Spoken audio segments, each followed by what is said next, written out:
Aussie apples aren't as good as New Zealand apples. That's just all I'm going to say about apples at the moment. But okay, they're alright, but New Zealand was way better. Anyways, we've just driven down this amazing beach down in Tasmania. We're going to go swimming around the point, see if we can find some... What are we finding again? Abalone. Abalone, we call that pala in New Zealand. And what else? Sea urchin. Sea urchin, we call that kinna. Anything else? If all else fails. If all else fails. Seaweed. Seaweed. That's desperate measures. But yeah, so gonna suit up and get in the water. So I got two choices. So we've got the A7 that fits into this camera body. I use that surfing. Then we've got this other choice that I'm going to take out today, which is the RXOII.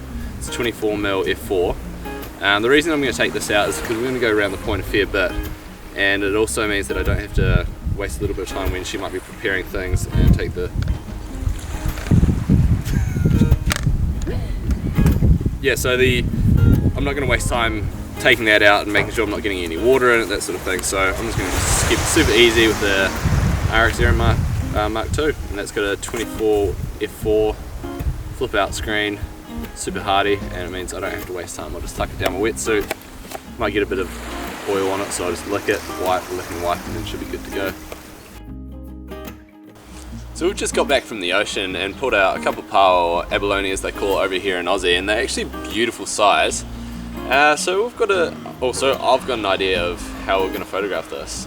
What's the next steps that you're going to be doing? So one will be by the side of the ocean where we're going to gut it and clean it up and get it ready to cook. Yep. And then we'll do another shot by the open fire, so a detailed shot of it finished, so when I do my blog recipe people can see what it's supposed to look like. Okay. And then maybe a nice one big scene shot, so like a pulled back lifestyle of Harriet and me in the fire and the ocean. Okay, cool.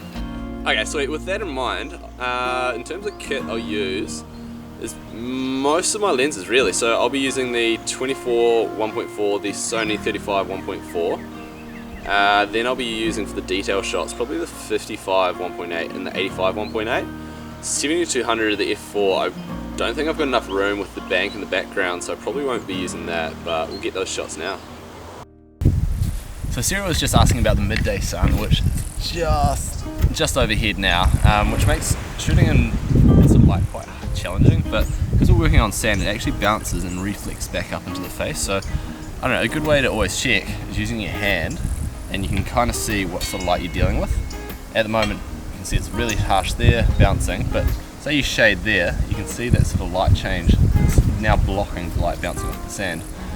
I'm shooting wide open at 1.4. The reason being is I want to separate her from the background, or the background of the truck, and the way I can keep that is ISO 100 or maybe even 50 if you can, and then that will be on the max range of the shutter speed, which is about 1/8,000 a second.